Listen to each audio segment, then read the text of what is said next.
Bob, it works! I can't believe Sorry it. I about was that, really everybody. starting to get super stressed out, you know. People were writing very mean comments saying like, where's the artist? Where is he? You know, I did that whole setup for you here. You know, we even have one of your works in the back, you know. Yeah, I you've took got a the shower, Apple got ready, and here we are. How are It seems you, to be Bob? working well outside. I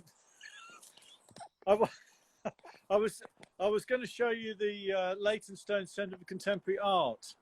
Oh, please do show it. But I wondered whether you know, that my internet would extend into the garden to do that. But we can try. No, then maybe, you know, we're happy that it worked now. So maybe let's stay here. And I see you're wearing your head. I've got this masterwork here. Oh wow! Oh, I love it. I have a plan. Okay. Do you actually have a plan? Yeah. At least someone has a plan, Hesse just says. So but you got beautiful weather, my God. You know, here it's raining. Is it really? Yeah, can you see that's the Leytonstone Centre? I can take you to it. Maybe we won't go inside. It'll just be a mystery. Okay, the mystery for everyone watching. Yeah, can you see? Oh yeah. The LCCA. The LCCA. Okay, I'm looking forward to see it live when I'm in London the next time. Yeah. So London. Well, that's really I mean, it was a space where we ran it from the early 90s, showing artists' work, and we showed Lothar Gertzen there, and Matthew Collins and Joe Amrine, all sorts of different. We had a show with Mark Wallinger in there. And why but you stopped showing artists there?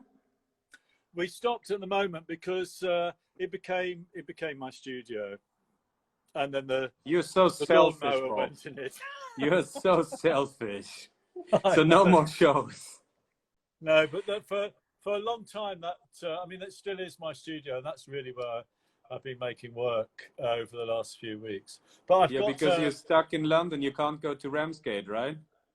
No, that's right. My as you know, with all my assistants. Yeah, you have all your assistants taking care of the Ramsgate space, putting everything back in order. For the ones who have never seen Bob's space in Ramsgate, I remember when I went there the first time. First of all, I have to say Ramsgate, charming place. My brother used to go to school there, so I had very mixed feelings. Because he hated it. And I remember that the first time I came to see you in Ramsgate, I had the genius idea to rent a car. That was the most stupid thing I've ever did in my life concerning cars, because I was totally lost, and the GPS that led me to Ramsgate was somehow set by the previous driver to only go the small roads. So it took me like 3 hours to get to your place. And then I remember walking into your studio, which you can see literally 200 works at the same time. It's very intense. I loved it. But I was happy to see that your assistants put everything in order, and it was very neat. So that was very beautiful. That was very beautiful. And how does your London space look like? What's the work in the background? Well, I've got all sorts of things here. Okay, what you got? Well, there's this one, which this is a work from the early 90s. Yeah. Which I think we're going to send to you, aren't we? But this one is coming to Basel, exactly. Pardon me, it's not COVID-19, it's okay. Oh, yeah, but I mean, yeah. It says, Monet got rat ass when Vasari said all his work was the same but different colours. And okay.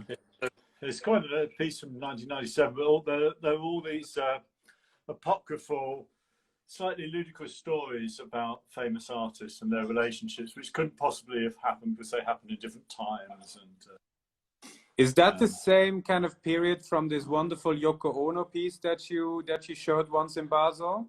Yeah. That was in the same show at Chisenhale in 1997. So the Yoko Ono piece, isn't that the piece where Yoko Ono actually wanted to sue you? Yes, we can't talk about that. Certainly not. Oh, I'm sorry. I'm very sorry. Okay, this is censored.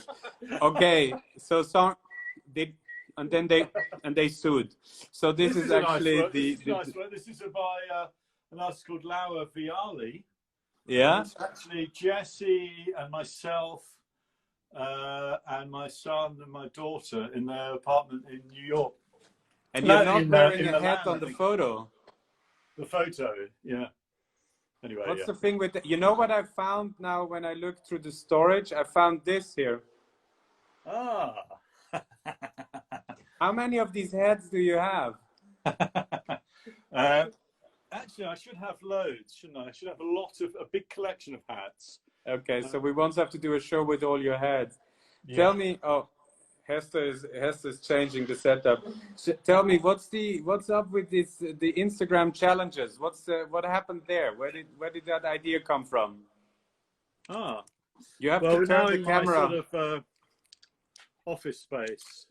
Bob, turn the camera because you're like sideways. People get seasick. Ah, I need to rest it on a paint pot. So tell me about the Instagram challenges. So the Instagram challenges, they're basically they're derived from, I've got a book coming out with Thames and Hudson on the, let's look at my diary, I think it's on the 13th of August, you'll be able to get it. And, okay. And it's a book called You Are an Artist. And basically, this is how it exists at the moment. basically these are finished. The proofs. but the premise of the book is that that it's like a cookbook. I actually jokingly with the publisher, I said that it should be like Jamie's 30-minute meals. And, okay. And I should be Jamie Oliver, presenting all these things for people to do, artistic things for people to do. But actually, I'm really pleased with it. It is like that, but it's got a serious text that runs through it about art and art education and all the things that I've been interested in for the last few years. But it has lots of different things for people to do, and a lot of those Instagram challenges. When the COVID thing happened, I thought, well, I'll put one of these up each day, and they're kind of they're a little bit too long to encapsulate in a very short Instagram film, but basically that's what I've been doing, and so and then extrapolating from that, and then doing other things. And one week I laid out the table downstairs as if it was a sculpture park with lots of the small multiple pieces that I've made, but also works that I've collected. Okay. And then we kind of did a tour around the sculpture park, talking about the properties of objects. Nice. And that was good, and it's had great feedback. I think people have really enjoyed them, and they've been they've been good to do in a way. They've been a kind of quick way of making short films, and they're very fun. They're quite throwaway in a way, but I think over time, if you do something like that, it develops its own momentum somehow and becomes something that you didn't think it was really, and that's been quite exciting. Yeah. Okay, and good. And but I have some notes here from Hester what I shall ask you, but tell me first. So what I also wanted to ask you, what is important for me, is this very famous painting here is somehow also connected to your band. Yes, the Apathy Band. Yeah. And I've seen that you've been. I mean, you had a number of gigs, huh? We've been. Sorry, I'm just fixing my chair. Ah, that's better. Yeah. Oh, yeah. Now I can see you. Yeah. No, we've been playing a lot. We've been playing every Sunday. We've been playing online using Zoom, and then we've been broadcasting. One of the members of the band is really good at editing music, which you have to do with the Apathy Band, and we've been broadcasting those on Resonance FM on Tuesday nights. Okay. But then I've also been doing, and actually that's really interesting, because I think it's like rattling your plate or your tin cup on the bars of the jail. Basically, it's like, okay. It's like making a noise. You're sending a signal there. Yeah. I mean, one of the things that really What's interested me about this is the silence, you know, and actually it's made me take that on board. But one of the things that I really miss is the idea of human beings being like elements in a battery, and it's all about collision and chance and happenstance, and all of that has gone away. And so the Apathy Band, with their chaotic music making on a Sunday night, has been a kind of chance to just, you know, hit something against the bars of the jail, just to make a noise, and then everybody else is responding. We've got people, students at the École de Beaux-Arts in Montpellier playing with us now, and we've got musicians in New York, and then across the South Coast where I'm based, in Rams. Okay, now you're breaking up here, Bob. Music. I really like it. I want to try and I've recorded quite a lot of it, and so I want to try and make a record at some stage of that. You have to bring out another LP. I mean, we have your LP standing here, you know, from the band. I know that there's a couple of records. We should actually once do something with the band also here in Basel. I remember at your last show you played a concert, and then the later the evening got, the wilder it got, which was very beautiful. So maybe we should do that, you know, to when we're allowed to gather again and you're allowed to travel, to cheer everyone up, we should actually give a concert. Yeah.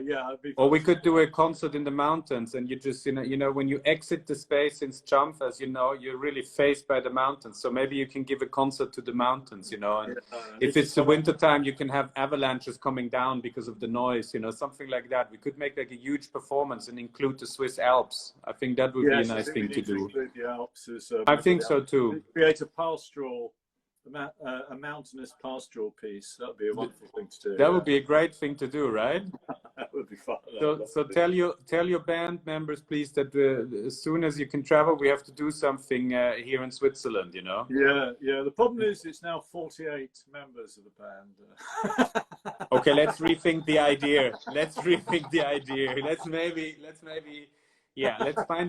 find a more decent number, but maybe it would also be nice to include some musicians here. I need to say goodbye to a few members of the band. Maybe we need to do that. We need to do that after the concert in the Champ. I think that sounds very beautiful. And tell me, Bob, so looking at the music, looking at the band, and looking also at some of the statements that you release, so to say, as a band, I mean, it's very, very close to your artistic work as a painter.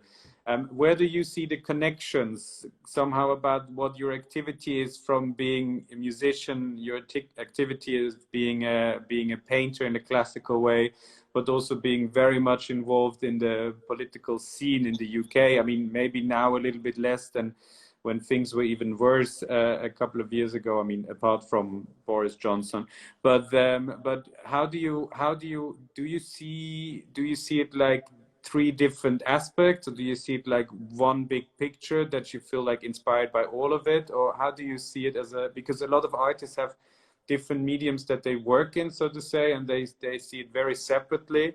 I always felt like there's like one thing that you do as a personality, as Bob and Roberta Smith. But how do you see it? I mean, how is your perception of it? That's a good question. I for a long time, I puzzled a lot about that and thought I had to bring it all together. And now I don't really feel like that. I feel everything has its own life. It's all tied in the end, it's tied together with an idea about art being, which is to do with the book really, art being about free speech and free expression, and part of how human beings express themselves, and trying to let it be a very natural sort of thing. And for a while it was like I had that idea, and then I was trying to tie it up at the other end with the same idea. But now I sort of think I let these things go off in different ways, and I've become much more interested in the sense that, you know, sort of abstract music is free expression. We understand that free jazz is free expression, don't we? It has a kind of politics attached to it, but its politics is also formal, musical, and polyphonic. So in a way, I think everything is attached with an idea about human rights and free expression and all of that. But actually, it's more in keeping with that idea to let the different forms go their own way somehow. And I've become very interested in the relationship between visuality and music in a way like, you know, Kandinsky might have been interested in it or something, you know, this, or rhythm and pace in paintings, and all those things, quite formal things, have become to interest me. But also thinking about, I mean, very peculiar things are happening, Stefan. Very peculiar things are happening. Okay. So I've been painting swans recently. Bob, okay. Really good talking to you. No, but I remember this wonderful email by you going like, hey, I did something crazy. I painted abstract paintings. And I was like, oh my God, you know, for us as a gallery, it was so important to not only be understood as a gallery that shows abstract art. And even someone like you, Bob, then kind of calls me to say, like, hey, I've got some abstract paintings. Isn't that something for you with Von Bartha? And I was like, no, don't. But I really love them. I think it's, we have one here in Basel, which is very wonderful. But well, no, I had the hope, a big word that you always use. I had the hope that that you wouldn't go that way, but I like it. I like it. But there's one thing I really want. Is there anything we can see or not now? Yeah. I'm quite prepared to show my swan painting. No, please do. I want to see it. It's a great project, actually. I've been, and it's driven by the idea of you know, because I make lots of paintings to do with text, and a lot of them are slogan. They're not. I don't like to think of them as slogans, really. They're like very short one-word poems, or although like in the past they've been apocryphal stories about famous people. But over the years, I've done a few big kind of interviews where I've painted an interview by a broadcaster and a surgeon, for instance, David Knott, to highlight his work. But then I did a program for the BBC where I went to the United States and I interviewed a Black Lives Matter protester, and it was an amazing interview that she gave, which had the producer of the TV program. We were all in tears at the end of it. But this idea of doing interviews, of course, I've done interviews for years on Resonance FM with different friends and artists. But so now I'm doing this interview with it's a collaboration between Tate Modern and the Peabody Housing Trust, which created this, which now owns and runs the Thamesmead housing estate. They don't own it, but they make it happen. They run it, yeah. They're kind of in charge of, you know, making sure it all works, if you like. And anyway, we've come up with this project where I'm interviewing the residents of the Thamesmead housing estate, and that's very interesting during this period because we're working out. I did about 10 of these interviews, and I painted them up in my studio in Ramsgate. So they're waiting for this moment to end so they can be exhibited and the project can continue. But we're also going to do some of the interviews over Zoom so that I can carry on making. But in the interim, I thought I want to make this piece. Is called the Thamesmead Codex. So it's these text paintings, but the traditional codex, if you like, the medieval tapestry or the medieval illuminated text would have imagery within it. So I thought what I would do is make some paintings of the Thamesmead housing estate, and then the COVID thing all happened, and it sort of led me to think about wildlife and architecture. So I've been making these paintings of the Thamesmead housing estate, which is totally crazy, but it's been very interesting. And I'll show you. I'm working on one at the moment. This is now I'm really curious. Now I'm really curious. Yeah, it's slightly got a lot of glare up against it, but can you see that? Say, this is a kind of social housing building. Yes. The painting is nominally called Social Housing and Swans. Oh, there they are. You can see the swans. Oh, I love it. Bob, I love it. It's an amazing place because this was a swamp before they built. It was a low-lying area by the estuary. and so it's covered in wildlife. And of course, when they built the '60s housing estate, Yeah. they couldn't tell the swans they couldn't come. So the swans, the place is full of swans and Didn't they put signs gannets. up, no swans allowed or no No swans swans welcome any allowed. longer? Yeah. So I've been painting, and then this is it has we're going into the Bob Smith music room now, but this is Oh my God, we are in the studio. yeah. So this is Wait, your connection is very bad, Bob. You have this is to the move pink slowly. moon that we had the other day. Oh right, okay. Oh wow. So this is the pink. This is Oh, the very pink nice. moon that we had the other day over a kind of concrete suspension bridge. Over. Anyway, I love it. There's another one behind there, but it's a bit difficult to get at. But they're totally mad. It's been anyway, and then I've been painting these paintings, which are short slogans. You know, the kind that I'm more known for. And what's the portrait? Well, the portrait is from the book. Actually, the portrait is George Orwell. Oh. So it's one of okay. the tasks in the book. And then this is one of these abstract paintings we were talking about. This is a kind of musical notation. And the idea of this is that instead of playing staves that run along, you can create a loop, a literal loop, and then play notes around a circular bar, if you like. And you just go round and round and round. So that's the idea of that. Good moon too. Someone is writing here.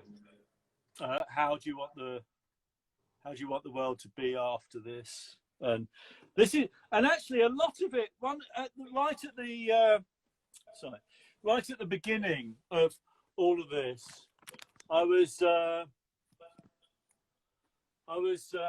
the last late review program on BBC Radio 4, and they asked us to bring in. Oh, I get it actually. Yeah. I love the bags that you have there. We have one of these as well. Make your own damn art.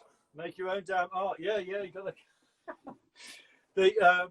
But they asked us to bring in an inspiring book, and this is the first art book I ever bought when I was a student, and it's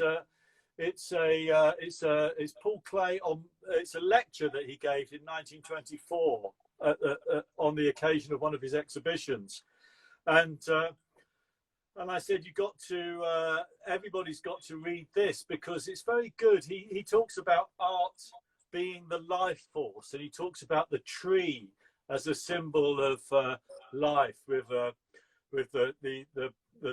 trunk of the tree being the artist. And you know, did I ever tell you? Did you ever? I mean, you know, Paul Klee is an amazing artist, and you know, he also has this museum in Bern. Mm. But you know that, I mean, Klee really has a huge oeuvre. Yeah. And my father, who, you know, he can make quite rude comments, but every time he got asked about the work of Paul Klee, he always said, like, it was an amazing artist, but he did not know that there's also a trash bin, you know, that you can sometimes also throw away your work, you know, because he had such a ridiculous amount of pieces. But yeah, and I'm seeing here someone is actually asking you something, Bob. Bob, we have to take care of our followers here. We have someone. What's the book's title, please? You have to say the title again.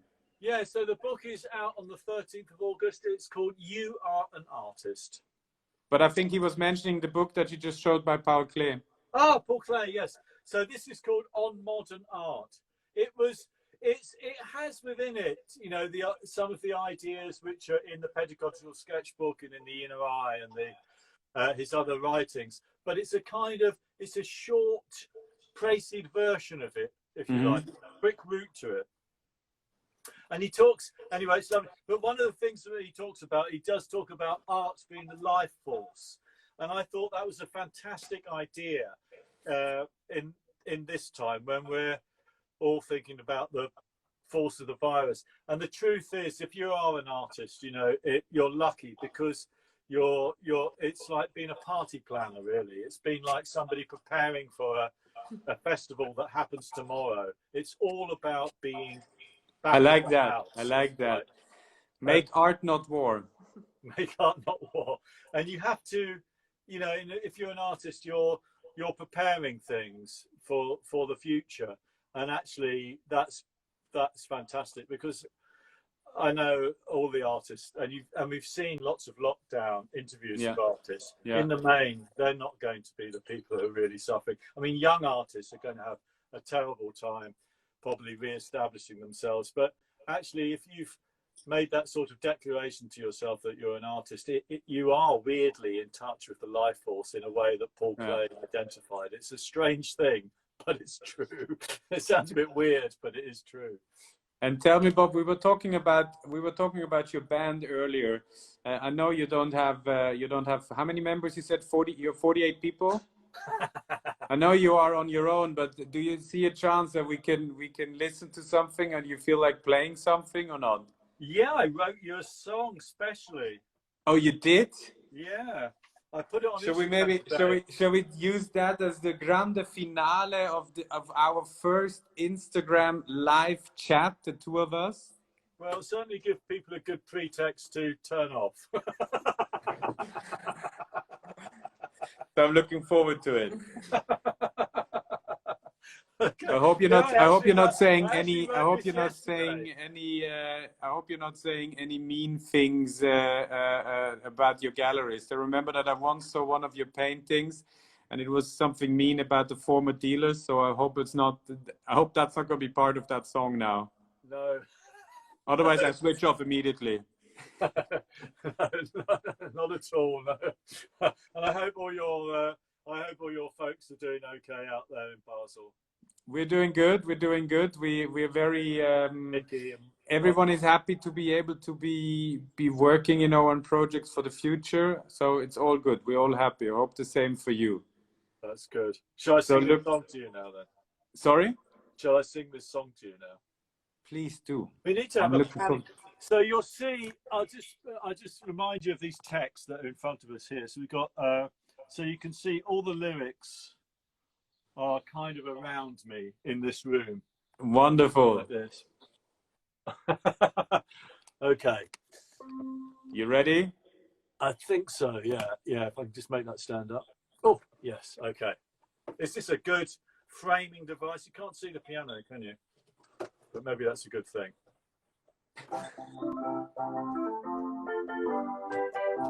Can you hear that? Or the sound? Is it loud enough? It's perfect. It's like being in a concert hall. I love it.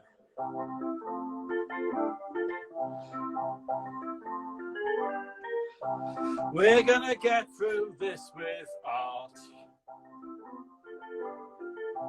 We're gonna get through this with experimental music. We're gonna get through this with art.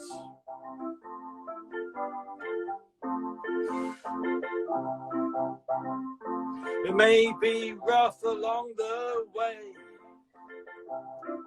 It may get tough, and people may say that they won't see the day. But you know, as a contemporary artist, I'm not a shaman. I'm just an artist, but I've got something to say, and that something to say is, we're gonna get through this with art. We're gonna get through this with art. We may get tough along the way. It may get tough, and people may say they're not going to make it through to see the day. But I'm not I'm an artist. I'm not a shaman. We're going to get through this. We're going to get through this with art. Woo! We're going to get through this with experimental music. We're going to get through this by saying how we want the world to be in the future. We're going to tap into the life force and not the virus force. It may get tough along the way. It may get tough and people may say that they're worried that they may not see the day. I'm only an artist. I'm not a shaman, but I've got something to say. We're going to get through this with arts and creativity and human ingenuity. Thank you very much, Bob. Thank you for taking the time. And yeah, it was great catching up. Thank you so much, Bob. Good luck, everybody. Take good care. All my best, everyone. Stay safe. Bye. Bye-bye. Bye-bye.